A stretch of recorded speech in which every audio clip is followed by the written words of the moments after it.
आम्ही सर्व मातंग चांभार समाज आणि बौद्ध समाज एक आहोत। दोन समाजामध्ये दोन भावामध्ये भांडण लावण्याचं काम करण्यात आलेलं आहे सरकारने। 59 जमातीमध्ये पण तुम्ही भांडण लावण्याचं तुमचा विकासाचा अजेंडा नाहीये। कायदा आमच्या बापाने दिलेला आहे, संविधान आमच्या हक्काचं आहे, त्याच्यासाठी आम्ही आला मोर्चा करणं गरजेचं आहे। आरक्षणामध्ये उपवर्गीकरण झालं पाहिजे म्हणून काही दिवसांपूर्वी महामोर्चा जो आहे तो काढण्यात आला होता। मात्र याच आरक्षणातील उपवर्गीकरण जे आहे ते रद्द झालं पाहिजे, यामुळेच आज आरक्षण उपवर्गीकरणाची जी विरोधी समिती आहे यांच्याकडून महामोर्चा जो आहे तो काढण्यात आलेला आहे। आपण बघू शकतो असंख्य नागरिक जे आहेत ते या मोर्चामध्ये सहभागी झालेले आपल्याला पाहायला मिळतात। नेमकं त्यांची काय नेमकी मागणी आहे या मोर्चामधून आज ते काय मागणी करणार आहेत हे आपण जाणून घेणार आहोत। या ठिकाणी आज तुम्ही महामोर्चा काढताय, आरक्षण रद्द करा, उपवर्गीकरण रद्द करा अशी मागणी करताय, नेमकं काय प्रकरण? आज बघितलं असेल की दोन समाजामध्ये दोन भावामध्ये भांडण लावण्याचं काम करण्यात आलेलं आहे सरकारने। त्या सरकारचा आम्ही पहिल्यांदा तर जाहीर निषेध करतो की आज एका ताटामध्ये जेवणारे सर्व भाऊ लोक होतं, त्यांचं ताट कसं वेगळं करता येईल या सरकारने करण्यात आलेलं आहे। आमचं एवढंच म्हणणं आहे की आम्ही सर्व एका ताटामधले मनी आहे, तुम्ही त्याला वेगळं करू नका। आम्ही सर्व एका मनीमध्ये राहतात, ते एका मनीमध्ये राहून द्या। आम्हाला सर्व जातीमध्ये तुम्ही तेज निर्माण करू नका।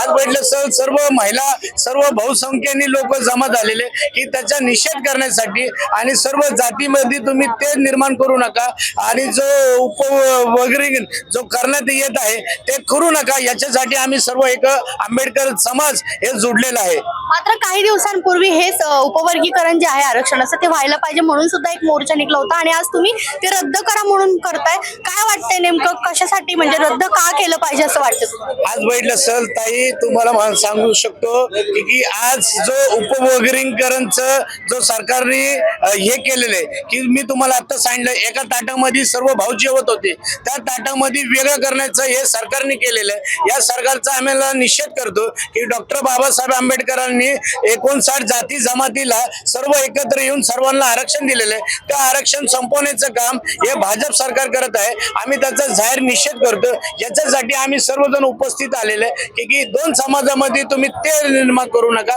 याच्यासाठी आज बघितलं असेल मातंग समाजामध्ये पण तुम्ही भांडण लावतात, बौद्ध समाजामध्ये पण भांडण लावतात, इतर 59 जमातीमध्ये पण तुम्ही भांडण लावण्याचं तुमचा विकासाचा अजेंडा नाहीये, तुम्ही विकासाचं कुठलं काम नाही करत, याचा तुमचं तर निषेध करणं गरजेचं आहे। बरं, मात्र तुम्ही आता म्हणताय की सरकार जे आहे ते निर्माण करते, मात्र जर आता तुमची ही मागणी म्हणजे रद्द करा अशी तुमची मागणी आणि रद्द करू नका अशी देखील काही तुमच्या समाजातील काही लोकांची मागणी आहे, तर तुमची ही मागणी पूर्ण नाही झाली तर तुमची काय पुढची भूमिका असणार? आम्ही कोर्टाच्या माध्यमातून, आम्ही संविधानच्या माध्यमातून आम्ही आरक्षण मागण्यासाठी आम्हाला मुंबईमध्ये पण जाणं गरजेचं आहे, आम्हाला दिल्लीमध्ये पण जाणं गरजेचं आहे। दिल्लीमध्ये पण नाही ऐकलं असेल तर आम्हाला मुंबई जो कोर्टाचा लढाई आहे, जो आमचे लिगली सेल असेल त्या कोर्टाच्या माध्यमातून लिगली लढण आणि लिगलीची भाषा आम्ही ते करणार आहे। कायदा आमच्या बापाने दिलेला आहे, संविधान आमच्या हक्काचं आहे, त्याच्यासाठी आम्ही आला मोर्चा करणं गरजेचं आहे। जाणार का दिल्लीमध्ये जाणार? हो, दिल्लीमध्ये जाणार आहे। आता याच्यामध्ये निर्णय नाही झाला तर आम्हाला दिल्लीमध्ये जाणं गरजेचं आहे। दिल्लीमध्ये जाऊन तुमचा तिढा सुटणार का? तिढा सुटण्यासाठी तर आम्ही सर्व आरक्षण आणि आंदोलन करतोय नाही।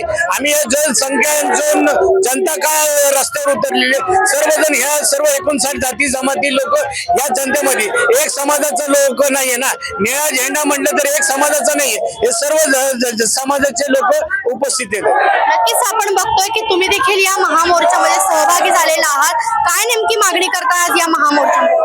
मी लक्ष्मीताई प्रकाश वाघमारे वाघोली, विजय रणस्तंभ महिला सेवाभावी संस्थेची अध्यक्ष संस्थापक आहे। उपवर्गीकरण रद्द करण्यासाठी आम्ही इथे सगळे महिला आणि आमचे बंधू उपस्थित आहेत। आता जी बाईट झाले ते दादा आणि आम्ही आज 3 महिन्यापूर्वी आम्ही 10-12 हजार फक्त 4 महिलांमध्ये अर्ज दिले होते आणि आज आम्हाला मैदानात उतरायला शासनाने भाग पाडलेला आहे। डॉक्टर बाबासाहेब आंबेडकरांच्या संविधानावरती अख्खं जग चालतंय, परंतु त्यांनी जी एकत्र 59 जाती बांधून ठेवल्यात त्या तुम्हाला का चालत नाही याचा जबाब तुम्हाला द्यावा लागेल आणि त्यासाठी आम्ही इथे उपस्थित आहोत। आपण बघतोय अनेक आरक्षणावरती म्हणजे आता तुमच्या सुद्धा उपवर्गीकरणाच्या संदर्भात आहे किंवा मराठा समाज असेल, असं वेगवेगळ्या समाजांमध्ये अनेक तेढ निर्माण झाले. ते दादांनी देखील सांगितलं की सरकार तेढ निर्माण करते, मात्र काय हे सगळं का घडवून आणलं जातं आणि आज या तुम्हाला लोकांना हे इथपर्यंत महामोर्चाची वेळ का आली? प्रशासनाला हा मोठा प्रश्न आहे की ही लोक जर एकत्र आली तर आपल्याला धोका निर्माण होऊ शकतो आणि त्या भीतीपोटी ही कोबडी त्यांनी धरलेली आहे. सरकार हे लंगडं होण्याची भीती आहे म्हणून त्यांनी ही कोबडी धरलेली आहे की लोकांमध्ये फूट पाडायची, तर ते आम्ही पडू देणार नाही. त्याच्यासाठी आम्ही जमिनीवर पडू आणि दुसऱ्यांना पाडू, पण आम्ही तिथे निर्माण होऊ देणार. ताई, तुम्ही मागील काही दिवसांमध्ये पाहिलं असेल, तुम्ही रद्द करा म्हणताय, मात्र तुमचेच काही लोक जे आहेत ते आरक्षणात उपवर्गीकरण झालं म्हणून मागणी करतात. आता भाकरीचे तुकडे टाकले, काही स्वाभिमानाने खाणारे असतात आणि काही कुत्र्यावाणी तोडून खाणारे असतात. जे कुत्र्यावाणी तुकडे तोडून खाणारे असतात ते लाल गोटे त्यांना मिळालेले आहेत आणि म्हणून ते विरोध करतायत असं मला तरी वाटतं वैयक्तिक. काय नेमकी मागणी करतात? हे जे उपवर्गीकरणाचा मुद्दा जो आहे तो हे झालं नाही पाहिजे. आम्ही सर्व मातंग चांभार समाज आणि बौद्ध समाज एक आहोत. हे सर्व एकीने वागलं पाहिजे, आमची एकी दाखवून दिली पाहिजे. हे उपवर्गीकरण रद्द झालंच पाहिजे, एवढीच आमची मागणी आहे. तुमच्या समाजातील काही लोकांना उपवर्गीकरण पाहिजे, रद्द झालं पाहिजे. काय नेमकं जर हे रद्द नाही झालं तर काय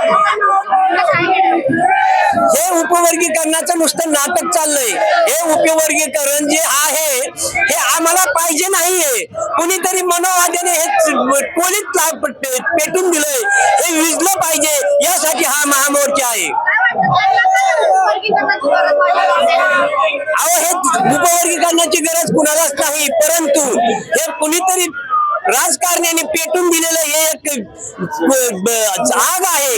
ही आग उगाच भडकून दिलेली आहे. ही रद्द झालीच पाहिजे आणि त्यासाठी आम्ही जीवाची बाजी लावू.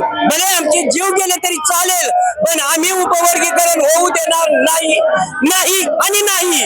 ते संपूर्ण हा समाज जो आहे तो एकवटलेला आहे आणि त्यांचं असं म्हणणं आहे की हे आरक्षणाचं उपवर्गीकरण जे आहे ते रद्द झालं पाहिजे. जर हे वर्गीकरण जे आहे त्यांचं एकंदरीत आपण पाहिलं तर त्यांचं असं म्हणणं आहे की जर हे उपवर्गीकरण रद्द नाही झालं तर आम्ही दिल्लीपर्यंत सुद्धा जायला कमी करणार नाही. आणि त्याचबरोबर त्यांनी असा आरोप देखील केलेला आहे की भाजप सरकार जे आहे ते तेढ जे आहे समाजात तेढ निर्माण करण्याचं काम जे आहे ते भाजप सरकार करत आहे, असा आरोप देखील या महामोर्चाच्या मधून करण्यात आलेला आहे. प्रियंका परदेशी, story.com, पुणे.